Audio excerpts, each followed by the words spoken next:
balik lagi di 3T Think Tank Talks bersama aku Thalia yang akan menemani bincang-bincang santai hari ini. Kali ini Thalia akan bincang-bincang ya bersama Ibu Cantik. Tapi sebelum spill Ibu Cantiknya nih, Thalia mau kasih tahu dulu perbincangan kali ini bahas apa ya? Bahas soal pajak. Nah teman-teman, jadi kan pendapatan di negara kita ini ya, itu tuh 82% sumbernya dari pajak. Ya, nama pendapatan negara itu kan APBN ya teman-teman, itu dari pajak 82% teman-teman. Nah, perpajakan ini kan sangat menjadi sumber yang cukup kuat ya, harus dikuatkan benteng pertahanannya ya teman-teman ya. Makanya perpajakan di Indonesia ini selalu membenahi diri ya, mengikuti perkembangan teknologi. Nah, perkembangan teknologi apa yang saat ini sudah dijalankan? Nah, kita tanya langsung ke Ibu Cantik yang namanya Ibu Erna ya Bu ya. Iya, nah boleh perkenalkan dulu Bu. Oke, apa kabar teman-teman? Selamat pagi. Perkenalkan, nama saya Erna Sulistiawati sebagai Kepala Kantor Wilayah Direktorat Jenderal Pajak Daerah Istimewa Yogyakarta. Oke, Ibu Erna. Bu, ini kan kita mau bahas soal pajak ya Bu ya. Ini kan kalau di bulan Maret ini bulan sakralnya pajak bukan sih Bu ya? Bulan sakral ya? Bulan sakral. Ini ada aroma-aroma apa nih Bu di bulan Maret nanti Bu? Aroma-aroma kembang ya Mbak. Oke, terima kasih Mbak Thalita atas pertanyaannya. Jadi setiap tahun memang di bulan Maret dan April sebetulnya. Dan April. Ya, itu sebagai seorang wajib pajak punya kewajiban gitu ya. Nah, mungkin sebelum ke sana kita jelasin dulu kali ya bahwa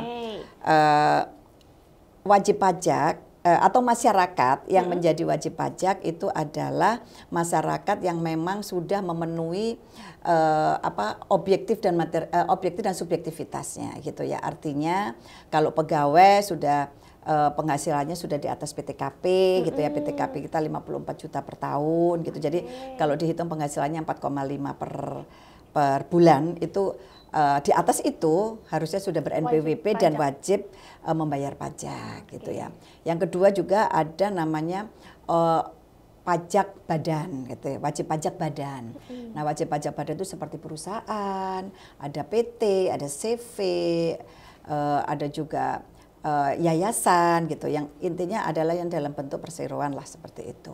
Nah, di kita itu ada dua jenis itu yang paling utama, wajib pajak orang pribadi pun dibagi lagi nih, ada karyawan gitu ya, yang memang digaji, dipotong oleh bendaharanya atau bagian finance-nya gitu ya, pegawai lah intinya begitu. Ada yang non karyawan seperti pengusaha, UMKM ya, kayak itu tuh namanya yang tidak menggunakan atas nama perseroan, itu namanya wajib pajak orang pribadi non karyawan. Persorangan ya Pak ya. Tapi persorangan gitu. Ada lagi yang namanya tadi yang disebut badan. Nah, mereka-mereka yang sudah menjadi wajib pajak itu punya kewajiban setiap tahun gitu ya untuk melaporkan SPT tahunan. SPT tahunan pajaknya. Nah, untuk yang bulan Maret tadi yang katanya ada apa dengan bulan Maret ya? Aroma apa ini?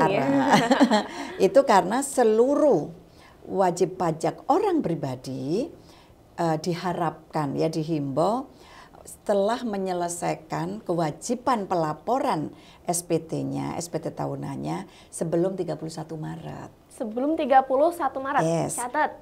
Karena kalau lebih dari itu memang ada sanksinya gitu kan, 100.000 gitu ya. Jadi diharapkan para wajib pajak, teman-teman wajib pajak mungkin ya, tolong segera melaporkan dan nggak usah ditunggu sampai nanti tanggal 31 Maret. Lebih cepat, Takutnya itu nanti ada kalau kan kita udah banyak menggunakan sistem informasi aplikasi online ya. Jadi kalau biasanya kalau udah banyak yang hektik gitu terus susah, lemot lah. Jadi kami menghimbau nih, mumpung masih Februari, kalau udah dapat bukti potong dari bendahara atau bagian finance-nya, yuk segera lapor pajak. Sedangkan untuk badan itu tanggal 30 April jatuh temponya. Nanti kalau lebih dari itu juga ada konsekuensi. Tapi 100.000 juga itu kerasa buat di seblak dapat satu baskom. Betul, setuju. Makanya kita himbau sesegera mungkin. Iya, jangan terlambat. Jangan terlambat. Lebih baik. Nah, ini satu lagi nih. diharapkan sekarang kita tuh sebenarnya sudah menggunakan e-filing atau menggunakan sistem informasi. Jadi online lah ya. Jadi pelaporannya secara online. Nah, tapi sebenarnya ada juga beberapa yang masih menggunakan manual kadang-kala. Datang ke kantor. Datang ke kantor atau kita kan ada pojok-pojok pajak gitu ya setiap tahun. Ada juga di kalurahan. Kita buka-buka semacam apa ya, mendekati masyarakat lah gitu supaya masyarakat yang jauh dari kantor pelayanan pajak kami itu bisa kita. Ya. Insya Allah kita berusaha memberikan pelayanan yang terbaik ya. Nah, itu diharapkan para wajib pajak yang manual sudah tidak menggunakan lagi tahun ini gitu. 2025 sudah harus menggunakan Cortex. Nanti kita bicara Cortex. Nah, tahun ini belum menggunakan Cortex atau sistem kami yang terbaru, tapi masih menggunakan legacy. Sistem kami yang lama. Masih hampir sama prosesnya, tetapi tahun depan sudah menggunakan Cortex. Semua bukti foto dan segala macam sudah lewat Cortex, nggak perlu lagi lewat bendahara. Berarti lewat aplikasi. Aplikasi. Jadi betul itu. Jadi diharapkan, dihimbau gitu, tahun ini terakhir deh. Bukan terakhir ya, tahun ini dimulai menggunakan, dibiasakan menggunakan secara online. Kalau masih bingung, silahkan datang ke kantor pajak, ke Kanwil gitu, atau di tempat kami online. Enggak, kalau onlinenya bingung gitu biasanya, silakan. Tapi kalau masih atau hotline gitu, kita punya hotline juga, klik pajak 1.500-200 atau telepon AR-nya. Banyak cara, banyak pintu yang bisa digunakan untuk itu gitu. Karena kadang nggak pede. Padahal sebetulnya udah berkali-kali online juga, masih ada juga yang nggak pede. Kantor kami kalau udah lagi Maret begini, wow, rame sekali. Mulai memadati gitu ya. Padahal sebenarnya bisa agak jauh-jauh hari dikit. Ya, betul. Dan nggak harus ke kantor sebetulnya Tetapi kalau nggak pede atau nggak merasa ada ini kok nggak gimana gitu ya, silakan aja datang ke kantor atau pakai tadi telepon juga. Calling. Nah, tadi nih Ibu Erna sudah sepil-sepil soal Cortex ya, Bu. Cortex ini sebenarnya aplikasi apa sih, Bu? Untuk Cortex, apa aja nih gitu? Tadi aroma harum apa, sekarang nih makanan apa gitu baru-baru nih kayaknya ya, masih hangat teman-teman ya. Kalau gorengan masih hangat tuh. Masih hangat banget emang nih ya. Jadi Cortex itu adalah suatu sistem informasi gitu ya. Nah, sebenarnya Cortex itu memang baru di launching itu tanggal 1 Januari 2025. Emang masih fresh from the oven gitu kan ya, masih sangat fresh gitu. Tetapi sebetulnya gaungnya atau kita sudah publikasikan, sosialisasikan setahun sebelumnya, tahun 2024. Tapi pemanfaatannya itu tahun 2025, 1 Januari kemarin. Namun belum semuanya. Tadi saya sampaikan untuk SPT tahunan masih menggunakan legacy atau yang DJP online yang seperti biasanya lah itu. Tahun depan baru kita akan memulai menggunakan Cortex. Tetapi beberapa hak dan kewajiban wajib pajak sudah bisa menggunakan Cortex. Misalkan pembayaran ini PPN gitu ya. Nah, sekarang juga ada yang bisa menggunakan Cortex, walaupun masih dibuka juga legacy menggunakan desktop atau lapor SPT masa. Tapi ya kan SPT yang tadi kan tahunan nih, ini SPT masa. Ada beberapa jenis pajak yang ada SPT masanya. Nah, itu juga sudah menggunakan Cortex gitu. Nah, apa itu Cortex? Mungkin saya refresh kembali. Sebenarnya informasi ini udah terpublish di mana-mana, banyak yang sudah tahu. Tetapi mungkin merefresh kembali bahwa Cortex adalah suatu sistem informasi yang bagian dari transformasi birokrasi di Direktorat Jenderal Pajak terkait dengan sistem, di mana seluruh sistem kami itu sudah terintegrasi di dalam Cortex. Yang dulu ada e-rek, ada e-filing, ada e-faktur gitu ya, banyak-banyak sekarang dijadikan dalam satu rumah dan ditambah fitur-fitur baru. Nah, salah satunya yang menurut saya sangat membantu wajib pajak. Harapan kami juga dengan sistem yang baru itu kan menyederhanakan, memudahkan, borderless, paperless, pokoknya begitu deh. Nah, simple, sederhana dan memudahkan wajib pajak. Nah, itu ada namanya TAM. Taxpayer Account Management, di mana seorang wajib pajak bisa membuka dengan akunnya sendiri di dalam sistem Cortex kami untuk melihat hak dan kewajiban perpajakannya. Juga profilnya, misalkan nih, aku tuh lapor SPT tahunan pernah nggak ya? Lupa gitu, itu udah muncul tuh, paling nggak 5 tahun terakhir tuh akan kelihatan.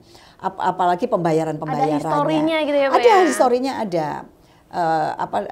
akan terlihat di dalam TAM-nya tadi Cortex ya, yang dengan akun. Nah, akun itu seperti di perbankan juga ya. Jadi pintu masuknya adalah akun menggunakan NIK gitu ya, dan ada nanti passwordnya seperti gitu ya. itu. Nah, yang paling penting sekarang juga NPWP kami, kan setiap wajib pajak punya NPWP ya Mbak, mungkin udah tahu ya, walaupun belum, ini calon wajib pajak nih teman-teman nih. NPWP sekarang mulai tahun ini itu sudah menggunakan NIK. Jadi single identification number ya. Jadi satu nomor bisa digunakan untuk perpajakan. Insya Allah nanti untuk yang lain-lain juga ke depannya gitu ya. Nah, NIK ini tetapi yang paling utama harus padan dulu dengan NPWP. Artinya apa? Bukan sama, artinya kan kita kan sudah punya NPWP nih ya. Itu misalkan daftarnya 2020 lah gitu. 2020 yang mungkin belum menggunakan KTP atau elektronik, mungkin KTP-nya masih yang lama gitu ya. Nah, yang disebut dengan pemadanan adalah itu. NIK-nya pakai NIK yang sudah baru di dalam NPWP kami gitu. Jadi harus dipadankan dulu. Dan harapan kami bukan hanya NIK tok loh ya yang dipadankan, tapi mungkin emailnya kalau ada yang baru, nomor teleponnya kalau ada yang baru, alamatnya juga yang baru gitu. Nah, dengan pemadanan itu adalah pintu masuk nanti untuk bisa membuka TAM atau Cortex tadi, gitu. Jadi ibaratnya yang tadinya banyak aplikasi jadi satu, itu lebih memudahkan ya? Insya Allah lebih memudahkan, karena sekarang wajib pajak kan udah, ya kayak kalau kita mau lihat, kita punya di bank apa gitu, kita masukkan di HP, udah tinggal itunya aja kan, password dan gitu, udah bisa lihat semua tuh transaksi dan segala macam. Hampir mirip. Ini dalam pengembangan Cortex sendiri ya Bu nih, ada kendala-kendala nggak Bu yang sampai saat ini masih dibenahi? Nah itu dia, jadi kepada para masyarakat ya dan wajib pajak, mungkin karena ini kan balik lagi aplikasi baru dan besar gitu, big bang, karena coba dibayangkan saja di pajak itu kompleksitas probis kami itu sangat luar biasa gitu ya. Di dalam Cortex itu ada 21 probis sebenarnya. Jadi bisa dibayangkan gitu ya, bahwa pada saat di launching yang gunakan banyak, yang menggunakan bukan hanya para wajib pajak. Kami pegawai Direktorat Jenderal Pajak yang banyak 44.000 nih juga menggunakan itu bekerjanya. Jadi mulai Januari kemarin memang ada sedikit gangguan, trouble lemot lah gitu lah. Terus yang kedua juga mungkin wajib pajak belum familiar lah gitu ya. Walaupun mungkin simple, tapi kalau nggak familiar itu kan kita juga jadi ada semacam gap juga kan gitu. Nah, tetapi alhamdulillah semakin ke sini insya Allah semakin lebih mudah dan lebih lancar. Di awal memang agak kredit Mbak, hektik banget. Kita di kantor itu para wajib pajak sampai numpuk gara-gara memang ya tadi sistem kita agak sedikit terkendala, trouble. Jadi sekali lagi pada kesempatan yang baik saya juga mohon maaf kepada seluruh masyarakat dan wajib pajak. Insya Allah ke depan insya Allah semakin membaik lah. Nggak apa-apa dimaafkan. Masa transisi insya Allah kita coba maintenance terus. Moga-moga semakin baik. Tapi kalau ini kan bahas aplikasi ya Bu ya. Hari-hari ini kan marak sekali namanya penipuan ya Bu ya. Oh iya. Nah itu dari sistem keamanannya apakah sudah mantul? Nah gitu Pak. Sebenarnya kalau dari sistem keamanan, security kami itu sudah sangat-sangat mantul ya, kalau mau dibilang mantap banget gitu ya. Kita sudah benar-benar sudah memitigasi gitu risiko-risiko itu. Karena begini, di dalam perpajakan itu berisi banyak sekali informasi dan data wajib pajak. Dan itu sifatnya rahasia. Kami pun kalau membocorkan, kita ujung-ujungnya penjara. Kena sanksi. Iya, kena sanksi penjara Mbak, bukan hanya sanksi. Jadi kita sangat menjaga sekali. Kita sebagai SDM-nya pun tidak sembarangan juga boleh menyampaikan informasi terkait dengan wajib pajak gitu ya. Kecuali mungkin statistik gitu ya, jumlah penerimaannya berapa, itu boleh lah, itu namanya statistik. Tetapi kalau informasi wajib pajak itu kita sama sekali nggak boleh. Nah, beberapa mulai tahun 2024 lah ya, pertengahan kalau nggak salah, itu marak penipuan yang mengatasnamakan Direktorat Jenderal Pajak dan Cortex. Bayangin, Cortex belum dipublish, baru dipublikasi ya, tapi belum terpublish tuh, artinya belum diimplementasi, tapi udah terpublish memang tahun lalu. Itu ada yang menggunakan penipuan atas nama DJP dan atas nama Cortex. Dan Ada yang kena juga. Wah, sampai Yang kami ketahui ya di Direktorat Jenderal Pajak, tapi khusus Daerah Istimewa Yogyakarta aja di IY aja, itu kurang lebih ada sekitar 6 orang. Sudah kena, benar-benar kena, artinya sampai uang itu sudah dikeluarkan. Seperti itu. Jadi kepada masyarakat hilang. Walaupun sudah lapor polisi, saya nggak tahu ya. Karena terus terang Direktorat Jenderal Pajak juga tidak bisa membantu dalam mengembalikan uang, karena uang itu kan bukan tidak masuk ke negara gitu loh ya. Bukan masuk ke negara, tapi kepada seseorang yang kita juga nggak tahu. Nah, modusnya nih, misalkan menggunakan WA ATP. Nah, ini tolong catat nih undangan itu ya, ATP yang anunya belakangnya ATP seperti itu. Yang kedua juga kadang SMS atau WA. Itu tolong hati-hati. Email itu juga. Nah, jadi kami menghimbau kepada para masyarakat dan wajib pajak, kalau mendapatkan WA yang sifatnya pesan ATP itu kan belakangnya itu jangan ditiadakan, dianggap tidak ada aja gitu ya. Blokir. Blokir, bener tuh, blokir. Atau kalau email tidak menggunakan DJP online. Karena kalau bagi kami kita menggunakan DJP online atau pajak.go.id deh. Belakangnya itu pajak.go.id. Itu dari kami gitu. Tapi kalau masih ragu-ragu, kita juga nggak tahu ya. Tapi harusnya sih udah nggak bocor sih harusnya. Tapi kalau ragu-ragu mending ke kantor. Atau mungkin dapat WA, biasanya dihimbau kayak semacam surat himbauan biasanya. Atau peringatan gitu ya. Ada himbauan sih Mbak, bukan peringatan biasanya, surat himbauan. Jadi Anda mempunyai hutang begini, tolong diurus di ini gitu. Kalau kita angkat, nah itu sudah tahu-tahu keluar aja. Jadi kalau ragu-ragu, tolong menghubungi klik 1.500-200 itu di kami, klik pajak 1.500-200 itu ada yang bantu nanti. Atau ke KPP terdekat gitu. Kalau menurut wajib pajak ini kok nggak bener ya gitu. Jadi hati-hati deh. Tapi kalau mungkin telepon, terus yang nelpon AR sudah punya nomor teleponnya, AR itu akun representatif yang mendampingi wajib pajak. Kita tuh di Direktorat Jenderal Pajak, setiap wajib pajak nih selalu ada AR-nya. Gitu. Tapi AR pegang banyak wajib pajak gitu ya. Karena SDM kami nggak banyak. Nah, jadi mohon maaf juga kalau mungkin agak lambat. Tetapi kalau memang sudah kenal dan itu nomornya AR ya nggak apa-apa, dikomunikasi aja. Tapi kalau meragukan, sebaiknya jangan dilakukan follow up lah ya, jangan ditindaklanjutin. Karena kalau udah klik aja katanya itu kesedot gitu loh. Ya kayak penipuan yang lain. Betul. Seperti Jadi itu. lebih harus hati-hati ya teman-teman ya. Betul. Bukan cuma di perbankan aja, tapi di perpajakan ya, karena sudah basis aplikasi itu jangan sampai tergecoh-gecoh gitu ya teman-teman. Tergecoh-gecoh. Tergecoh-gecoh gitu ya. Nah, ini kan hati-hati. Cortex ini belum luncur ya? Sudah mau luncur? Sudah luncur, 1 Januari. Oke, ya. sorry. Jadi Cortex ini kan itu berbasis banyak aplikasi tadi ya Bu ya, seperti Ibu bilang ya. Itu tapi kalau secara simpelnya itu gunanya apa, untuk registrasi atau apa? Nah, itu apa? Gini, tadi udah saya sampaikan bahwa di dalam Cortex itu ada yang namanya fiturnya itu namanya TAM, Taxpayer Account Management. Di situ adalah isinya itu adalah profil wajib pajak. Jadi misalkan saya kan wajib pajak juga nih, walaupun petugas pajak juga wajib pajak. Nah, saya punya akun saya sendiri untuk buka itu. Di situ akan kelihatan saya lapor apa saja, saya bayar pajak apa saja gitu yang sudah dipotong atau yang saya sudah setor gitu ya. Itu akan muncul.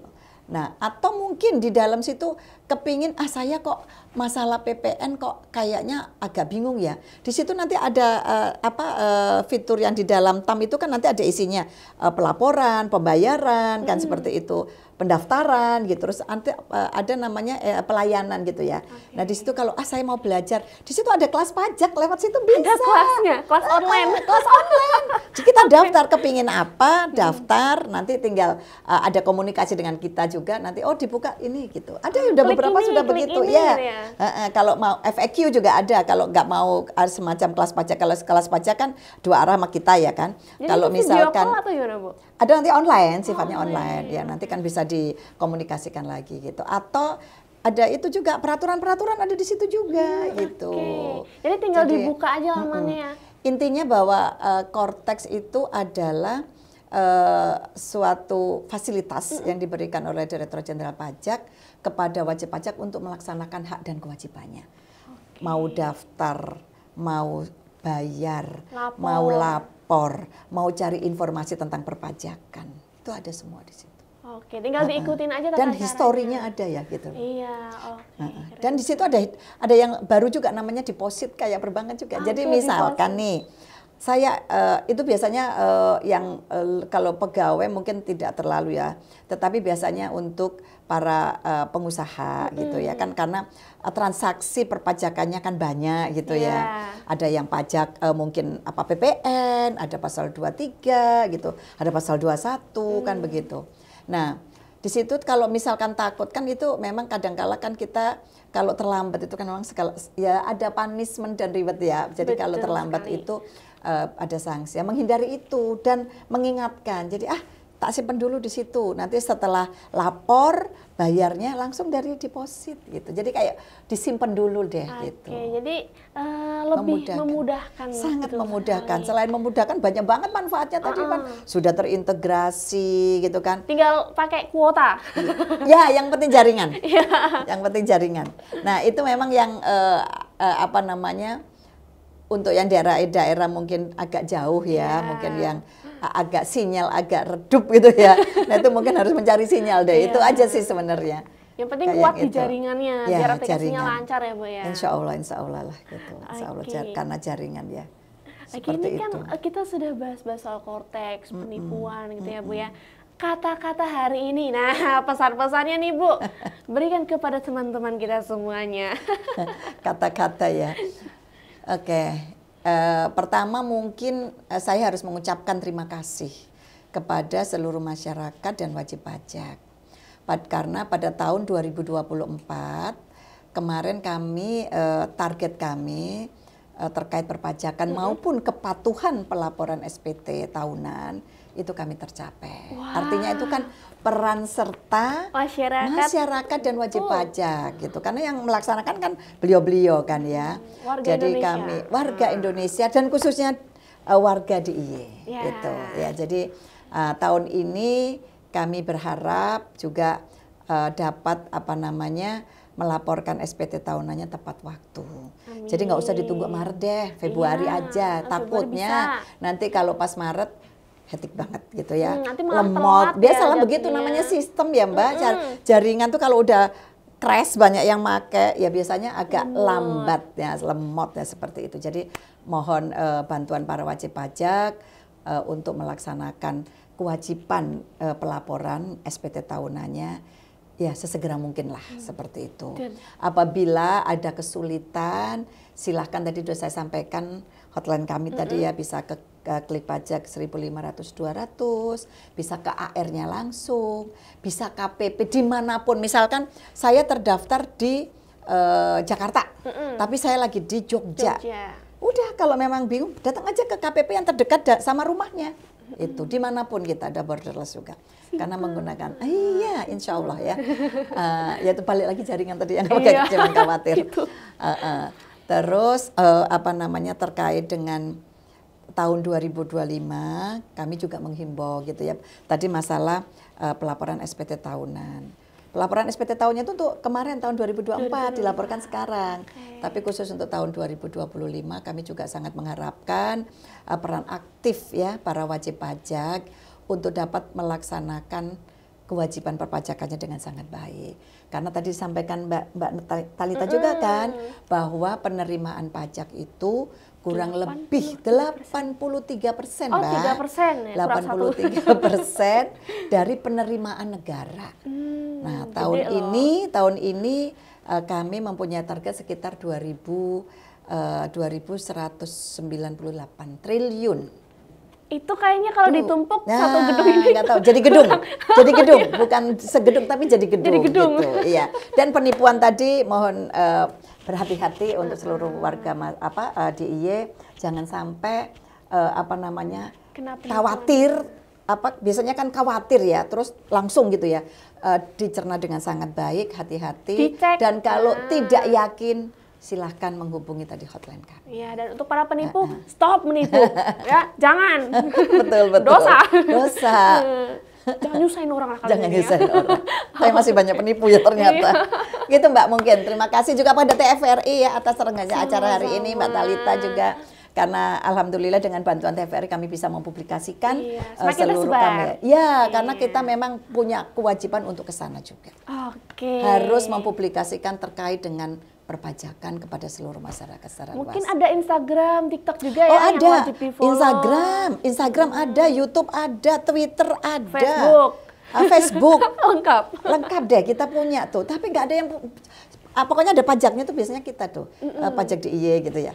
Tapi banyak sedikit yang lihat. Nah, kita yuk mohon dilihat. Di-follow biar karena begini tadi sekali lagi bahwa penerimaan pajak 83% dari penerimaan negara.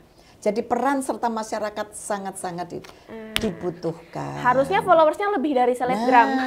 Harusnya. Karena itu tadi ada hak dan kewajiban kan seperti itu. Oke, mulai sekarang wajib di-follow, oke?